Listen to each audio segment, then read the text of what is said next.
sapot.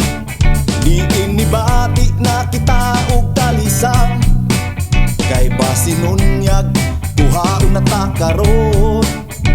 Miabot ang mas labaw pa nga nagtayo sa atong pagpangalagad ug pagtuo. Kay way gipili alagad man o dili, maong si COVID-19 unya ang musakmin. Busa ayaw kamalaka igsuon, kay di ta masagan sa atong Diyos karon.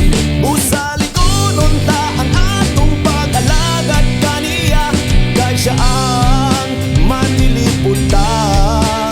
Salig tuuhi nga ikaw iyang panalitan pa. Gamhanan siya, o gamhanan siya, ikumpara sa COVID-19 nato karon.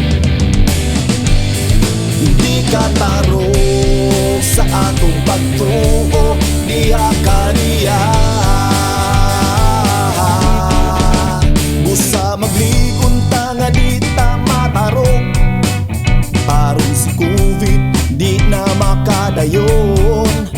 Home quarantine ato nang tumanon, kay basin mapiyuim ka unyag dayon.